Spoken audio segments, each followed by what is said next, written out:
Sa nakaraang video ay natapos tayo kung saan ay matapos na makawalan ni Yonjuka sa kakaibang teknik ng Hundred-Headed Demonic King ay nagsagawa naman ito ng isang malakas na teknik, at ito ay ang Heavenly Evasion Sword, matapos ay may malaking nagliliwanag naman na espada ang lumitaw mula sa uluhan ng Hundred-Headed Demonic King. Harap-harapan naman na nasasaksihan ito ng dalaga na si Namgang Yon, upang mapahinto sa labis na pagkamangha at pagtataka. Sa kinaroroonan ng Hundred-Headed Demonic King habang pinipigilan ang malakas na pag-atake ng ating bida, ay malakas nitong sinasabi na kung sa tingin ba ni Yonjuka ay ang kagaya niya na isang Transcendent Master ay mamamatay lamang sa ganitong klase ng bagay ay nagkakamali siya, na sinagot naman ng ating bida na hindi niya alam kung magagawa ba niya ngunit titignan na lamang nito ang magiging resulta. Matapos ay sinabihan niya ito na ang kanyang ginagawang paghihirap ay wala ng saysay pa, dahil ngayon ay buburahin na niya ito sa kanilang mundo. Dahil doon ay napasigaw naman ito at napasabi na hindi siya maaaring mamatay ng ganito lamang. Ngunit huli na ang lahat sa kanya dahil sa matagumpay na siyang ibinagsak sa lupa ng malaking espada mula sa kalangitan, upang magsanhi ng malakas na pagsabog sa kanilang kinaroroonan. Dahil sa lakas ng pagsabog na nangyari sa buong paligid, ay mabilis naman na nagtungo ang ating bida sa kinaroroonan ni Namgang Yon, at matapos na alalayan ang dalaga ay napatanong ito na kung ayos lamang ba siya.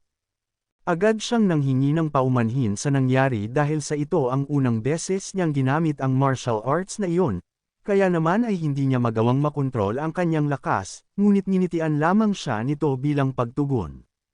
Matapos na mawala ang mga alikabok dahil sa malakas na pagkakasabog, ay may napansin namang kakaiba ang ating bida sa paligid, upang mapasabi siya na mukhang ang mga ito ay ang kaluluwa ng isang Hundred-Headed Demonic King. Sabi nito na noong nakaraan ay nang nagawa niyang makahuli ng isang 10-headed demon soldier at matagumpay na mapaslang, ay may ganitong mga bagay din ang lumutang paitaas sa kalangitan. Nang bigla na lamang na may naramdamang kung ano ang ating bida upang ikabahala ng dalaga, sabi ni Yonjuka na ayos lamang siya at mukhang napagod lamang siya sa paggamit ng napakadaming klase ng martial arts sa iisang sitwasyon ng pakikipaglaban, at gaya din naman ito sa kanyang inaasahan sa paggamit ng Ludongbon Heavenly Evasion Sword, kaya naman ay magiging ayos lamang siya matapos ng kaunting pahinga. Isang oras bago maganap ito sa lugar ng Yangtze River Hideout, ay galit na galit si Limei Hua na tinatanong ang lahat ng mga nakapalibot sa kanya na kung sa tingin ba ng mga ito ay magagawa nilang matalo siya ay nagkakamali sila, dahil dito mismo sa lugar na ito ay buburahin niya ang bawat isa sa mga ito at walang aitit-aire kahit patak ng kanilang mga dugo. Napasabi naman ng isang master na kung ito na ba ang huling aksyon na gagawin ng taong desperado na, at kagaya nga ng kanilang inaasahan na ang kapangyarihan ng isang Hundred-Headed Demonic King ay hindi dapat maliitin, subalit ngayong araw na ito magtatapos ang lahat. Kaya naman matapos na sabay-sabay na nagsisugod ang mga ito ay sinabihan nila si Limei Hua na maghanda na ito sa kanyang nalalapit na katapusan, nagalit naman itong sinang-ayunan at sinabi na magsabay-sabay na sila dahil wala din naman siyang aitit-aire sa kanila, bukod doon ay kahit mayroon pang 1,000 na kagaya nila ay hindi naman siya magagawang magasgasan ng mga ito. Nang bigla naman siyang natigilan sa kanyang pagsasalita, dahil sa matagumpay na tumama ang pag-atake ng bawat papasugod sa kanya, upang mapasuka ito ng dugo. Matapos ay sinabi ng Sword King kay Limei Hua na dito na magtatapos ang hindi magandang relasyon ng kanilang mga tadhana, kaya naman ay magtungo na ito sa impyerno upang pagsisihan ang lahat ng kanyang mga kasalanan, matapos ay matagumpay na tinagdulan niya ito ng kanyang ulo. Matapos naman ang ginawang iyon ng Sword King, ay bigla namang nagkaroon ng malakas na pagsabog mula sa kanyang kinaroroonan, at makalipas lamang ng ilang sandali matapos ng pagsabog, ay may nakita naman silang mga lumulutang na kung ano sa buong paligid. Sa nangyari ay napatanong naman ng Sword King na kung ito ba ang kaluluwa ng isang Hundred-Headed Demonic King, o hindi kaya ay ang mga kaluluwa ng mga monghe na kanilang isinakripisyo sa halimaw na iyon? Subalit sabi nito na kahit ano pa man ito, ay magagawa ng mahanap ng biktima ng labanang ito ang kanilang kapayapaan. Nang bigla naman silang natigilan dahil sa nakikita nilang kakaibang liwanag na nagmumula sa kalangitan, upang agad na mapatayo ang Sword King dahil sa alam niyang ang direksyon ng liwanag na iyon ay sa lugar kung nasaan ang kanyang anak at si Yonjuka. Nang bigla naman siyang natigilan, dahil kung tama ang kanyang pagkakatanda, ay ang isang iyon ay ang usap-usapang maalamat na Heavenly Evasion Sword. Matapos ay tinawag naman siya ng iba pang mga nakakita at tinatanong na kung tama ba ang kanilang naiisip sa nakita nila sa kalangitan ngayon lamang, na sinagot naman ito at sinabi na maging siya ay hindi din sigurado, ngunit mukhang ang isang iyon nga ay ang Heavenly Evasion Sword. Hindi niya alam kung ano ba talaga ang nangyari kaya naman ay bakit hindi na lamang sila magtungo doon ng magkakasama upang malaman, na agad naman nilang sinang-ayunan. Kung umabot ka na sa parte ng video na ito ay maaari lamang na i-click ang like at super thanks sa baba bilang pagsuporta. Maraming salamat. Sa kinaroroonan naman ng ating bida, ay may napansin naman siyang kakaibang nangyayari sa kanyang 8-bit bell, dahil ang mga kaluluwang nasa paligid na lumulutang ay unti-unting pumapasok dito. Kaya naman ay napasabi si Namgang Yon na hindi pa siya nakakakita ng ganito sa kanyang buhay.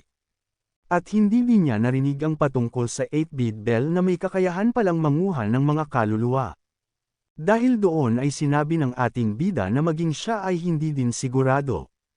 Ngunit mayroon siyang pakiramdam na dahil sa 8-bit bell na ibinigay niya sa kanya ay nagawa nitong magamit ang teknik na Heavenly Evasion Sword, kaya naman ay nagpapasalamat siya dito dahil kung hindi dahil sa kanya ay hindi niya magagawang makatakas sa teknik na iyon, at magawang manalo laban sa isang 100-headed demonic king, at ito ay lahat dahil sa nasa tabi niya siya, at labis siyang nagpapasalamat dahil sa palagi itong hindi nabibigo sa pagprotekta sa ating bida.